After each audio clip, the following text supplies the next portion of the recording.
খুশি আগে চলো আমরা তোমার সাথে আছি তোমার টিচার স্বাগতম অর্জুন সিং এগিয়ে চলো আমরা তোমার সাথে আছি কাজের মধ্যে শ্রমিকের মনোদরদি শ্রমিকের স্বার্থে কাজ করা হয়েছে।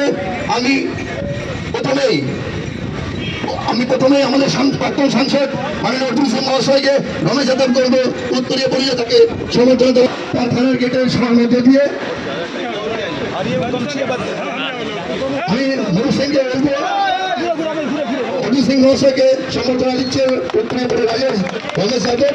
আমি মনোজ সিংকে ডাকবো যে রাজু তাকে উত্তরীয় পরিয়ে সমর্থন দেওয়ার জন্য। আমি সংক্ষিপ্ত বক্তব্যের মাধ্যমে শেষ করছি। কারখানার উন্নয়নের পাশাপাশি এলাকার উন্নয়নের পাশাপাশি ভারতীয় জনতা পার্টি পশ্চিমবঙ্গ সরকার আসলে সকলের সাথে মিলে কাজ করবে, কোনো কথায় কান দেবেন না। গেছে তার কারণ শুধু একই, সেটা হচ্ছে এদের তোলাবাজি और ফ্যাক্টরির মধ্যে নিজের কিছু লোক যারা কাজ করে না তাদেরকে ঢুকানো আর যারা ভালো ওয়ার্কার আছে তাদেরকে পানিশমেন্ট করানো। এটাই হচ্ছে টিএমসির ইউনিয়নের নীতি। ম্যানেজমেন্টকেও আমি এখান থেকে বলতে চাই কি যেভাবে এরা টেকনোওয়ার্ল্ড কোম্পানি যে বিধায়কের স্ত্রীর নামে আছে তার নামে বিলিং করে তাদেরকে पैसा লন্ডারিং করে তাদেরকে পয়সা দেওয়া হচ্ছে। এক্সাইড ম্যানেজমেন্ট এটা জেনে রাখো যে এটা কিন্তু স্টক এক্সচেঞ্জের নিয়মের বিরুদ্ধে এই ধরনের মানি লন্ডারিং এর কোনো কাজে থাকা। এদের পুরো অ্যাক্টিভিটি এদের পুরো কার্যকলাপ আমাদের চোখের সামনে আছে। আর এক্সাইডের বিরুদ্ধেও কমপ্লেন হবে। এদের ম্যানেজমেন্ট যেভাবে টেকনোওয়ার্ল্ড কে पैसा পৌঁছাচ্ছে আর বাকলমে বিধায়ককে पैसा পৌঁছাচ্ছে ওই সব জিনিস তদন্ত করা হবে আর এদের বিরুদ্ধে অ্যাকশন নেওয়া হবে, এটা জেনে রাখবেন। पैसा ছিনিয়ে নেওয়া এদের ধান্দা। প্রধানমন্ত্রী আবাস যোজনাতে ঘর নিতে গেলে 25,000 টাকা ঘুষ দাও, এদের প্রত্যেক বাড়িতে জলের কানেকশন পৌঁছাতে গেলে 6 থেকে 8,000 টাকা ঘুষ দাও। প্রত্যেক কাজের মধ্যে এদের ধান্দা। 5 লাখ টাকা এদেরকে না দিলে এরা কোনো প্ল্যান পাস করে না। এই চোর সরকারকে, এই নির্মম সরকারকে, দুর্নীতিগ্রস্ত সরকারকে তুলে ফেলতে হবে। এটাই আজকে আমাদের সকলকে শপথ নিতে হবে। তার জন্য 29 তারিখে আপনারা সকলেই পুরো পরিবারকে নির্ভয়ে ভোট কেন্দ্রে নিয়ে যাবেন। নিজের সেলফি আপলোড করবেন কি পরিবারের সঙ্গে ভোট দিলাম, যে তোমাদের দুর্নীতি তার জন্য সরকারকে বদলাতে আসলাম। আপনারা তো দেখছেন কি যত পর্যায় শ্রমিক বাইরে থেকে আসছে ওদের ভিডিও ইউটিউবে আপলোডেড আছে। ওই ভিডিওতে একটাই কথা ওরা বলছে, বাসে আসছে, ট্রেনে আসছে, ট্রাকে আসছে, গাড়ি করে আসছে, একটাই কথা প্রত্যেক ভিডিওর মধ্যে, দিদি যাচ্ছি বঙ্গে তোর সরকারকে পাল্টাতে যাচ্ছি। এই কথা সব দিকে দিকে একই কথা মানুষের সঙ্গে যেখানে দেখা করেছি একটাই কথা উঠে এসছে, দাদা পাল্টানোর দরকার, পাল্টানো দরকার। আজ এক্সাইড ব্যাটারি গেটের সামনে প্রায় 1 বছর ধরে চেষ্টা করার পরে যেহেতু ইলেকশন কমিশন এখন ক্ষমতায় আছে তার জন্য আমরা এই এক্সাইডের সামনে আজকে মিটিং করার সুযোগ পেয়েছি।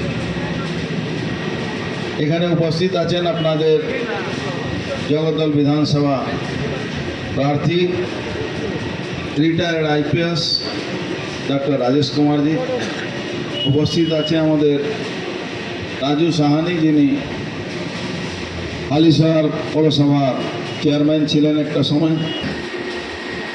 আমরা বুঝতে পারি না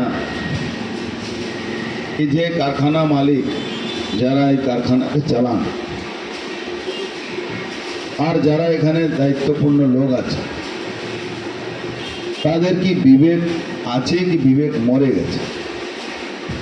তারা মানুষকে মানুষ বুঝেন না কি মানুষকে বুঝেন? একটা ইন্ডাস্ট্রি চলছে, এত নাম করা ইন্ডাস্ট্রি, সেই ইন্ডাস্ট্রিতে একটা শ্রেণী মানুষ যারা এই ইন্ডাস্ট্রিকে নাম করে কোটি কোটি টাকা চুরি করছে। আমাদের প্রার্থী বলছিলেন একজনের নাম সবাই জানে, লোহাচোর কেনা। শুধু লোহাচোর আজ থেকে না, এখানে যখন বামপন্থী শাসন ছিল, যখন বিদ্যুৎবাবু, স্বর্গীয় বিদ্যুৎবাবু এখানে ক্ষমতায় ছিলেন, এখানে অনেক সিনিয়র মানুষ, বয়স্ক মানুষ আছেন, তারা জানেন তখন যার কথা বলছেন তারা তখন তারা সিপিএমের হাত ধরে, বিদ্যুৎবাবু হাত ধরে, আর কি করে হাত ধরেছিল এটা এখানকার মানুষ সবাই জানে। একবার সিপিএমের লোকরা, সিপিএমের পলিট ব্যুরো কমিটিতে কমপ্লেন করা হয়েছে। বিদ্যুৎবাবু যখন গিয়েছিলেন বাংলাদেশে, তো যার জন্যে কমপ্লেন হয়েছিল এই লোহাচোরের পরিবারের লোকেদের জন্যই কমপ্লেন হয়েছে, এটা সবাই জানে। সিপিএমের পলিট ব্যুরোতেই কমপ্লেন হয়েছিল। আজকে সেই লোকগুলো আজকে সব রকম কুকর্ম করে আজকে এক্সাইড ব্যাটারি, যেখানে শয়ে শয়ে মানুষ রোজগার করে, শয়ে শয়ে মানুষ আশেপাশে তাদের পরিবারকে তাদের জন্য বাঁচতে হয়। আমরা সবসময় চাই ইন্ডাস্ট্রি চলুক, কিন্তু কিছু লোক আছে, আপনারা জানেন 8 দিন এই ইন্ডাস্ট্রিতে আইটি রেড করেছিল। আপনারা এটাও জানেন এখানে লেড একটা বড় আর্টিকেল আছে, লেড। সেই লেডটাকে চুরি করে মাটিতে পুঁতে দেওয়া হয়। এমন পরিস্থিতি এখানে পলিউশনের আছে। সাহেব পলিউশন ডিপার্টমেন্টের শেষের দিকে চাকরিতে ছিলেন। এমন এখানে পলিউশনের কাজ হয়ে সেটা আমরা তুলে ধরেছিলাম। আমরা কেন এটা করেছিলাম, আমরা দায়িত্ব নিয়ে বলছি, আমরা বারবার বলেছি এখানকার চাকরি তারই হবে, এই এলাকার আশেপাশে ছেলেদের চাকরি হবে, এই এলাকার আশেপাশে ছেলেদেরকে পার্মানেন্ট করতে হবে, এই এলাকায় যারা বসবাস করে তাদের চাকরি দিতে হবে।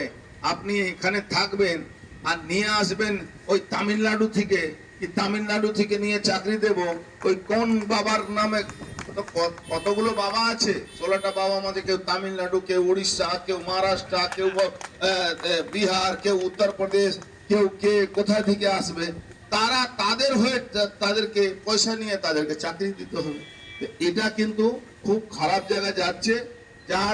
যার কথাই আপনি করছেন মমতা ব্যানার্জি গাই, আমরা দায়িত্ব নিয়ে বলছি, আমরা বারবার বলেছি এখানকার চাকরি তারই হবে, এই এলাকার আশেপাশে ছেলেদের চাকরি হবে, এই এলাকার আশেপাশে ছেলেদেরকে পার্মানেন্ট করতে হবে, এই এলাকায় যারা বসবাস করে তাদের চাকরি দিতে হবে। আপনি এখানে থাকবেন আর নিয়ে আসবেন ওই তামিলনাড়ু থেকে নিয়ে চাকরি দেব, ওই কোন বাবার নামে, কতগুলো বাবা আছে, 16টা বাবা আমাদের, কেউ তামিলনাড়ু, কেউ উড়িষ্যা, কেউ মহারাষ্ট্র, কেউ বিহার, কেউ উত্তরপ্রদেশ, কেউ কে কোথা থেকে আসবে, তারা তাদের হয়ে তাদেরকে পয়সা নিয়ে তাদেরকে চাকরি দিতে হবে। এটা কিন্তু খুব খারাপ জায়গায় যাচ্ছে। যার কথাই আপনি করছেন মমতা ব্যানার্জি গাই, বছর ধরে ইলেকশন হয় না, পার্মানেন্ট করে না, কন্ট্রাক্টর লেবারে যে এগ্রিমেন্ট হয় তাই পয়সা দেয় না, সবটাই চুষে নিয়ে শেষ করে দিয়েছে, ইন্ডাস্ট্রিটাকে স্কেলটন বানিয়ে দিয়েছে। আমার একটা শিক্ষিত মানুষ, এই চোরদের থেকে মুক্তি পেতে গেলে ডাক্তার রাজেশ কুমারকে আপনারা নিয়ে আসুন। তো দুর্নীতি চলছে। সর্বপ্রথম এরা এরকম একটা পার্টিশন পলিটিক্সে সারা দিচ্ছে, যেতে যে বাচ্চাদের কাজ পাওয়ার কথা, লোকাল লোক কাজ পাচ্ছে না, যারা এখানে অন্য ইউনিয়ন, বিজেপি ইউনিয়নে সমর্থিত আছে তাদেরকে পার্মানেন্ট করা হচ্ছে না, বসিয়ে দেওয়া হচ্ছে। এই দুর্নীতি এক্সাইড মতো কোম্পানির কাছ থেকে আমরা এক্সপেক্ট করি না।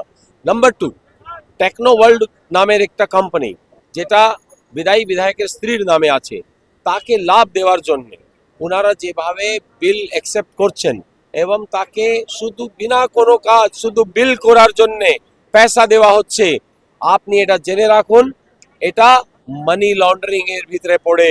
নাম্বার 1। নাম্বার 2, স্টক এক্সচেঞ্জের আইনে অনুযায়ী যদি কোনো লিস্টেড কোম্পানি এই সব ধরনের কাজের মধ্যে লিপ্ত পাওয়া যায়, তার কাজটা বন্ধ হয়ে যেতে পারে। আমি এক্সাইজের টপ ম্যানেজমেন্টকে এই মঞ্চ থেকে আমি আহ্বান জানাচ্ছি, তারা তাদের ফ্যাক্টরি ম্যানেজারদের এই গতিবিধিটা দেখুন, কারণ ওরা যেভাবে বিদায়ী বিধায়ক এবং তার পরিবারকে প্রত্যেক মাসে মাসে কোটি কোটি টাকার লাভ দিচ্ছে, এই জিনিসটা আমরা কিন্তু কমপ্লেন করতে যাচ্ছি। স্টক এক্সচেঞ্জে কোম্পানি বন্ধ হয়ে যেতে পারে, এটা টপ ম্যানেজমেন্ট বুঝুক, এদের অ্যাক্টিভিটিকে ইনভেস্টিগেট করুক, অন্যথা আমরা এখানে এসে ইনভেস্টিগেট করাবো 4 তারিখের পরে, তখন এদের পুরো পোল খুলে দেব এবং কোম্পানি বন্ধ হওয়ার মুখে চলে যাবে, সেটা আমরা চাই না। কিন্তু যদি এরা এই লফুলি যদি কোম্পানিকে না চালাবে, তাহলে দৃষ্টান্তমূলক অ্যাকশন এদের বিরুদ্ধে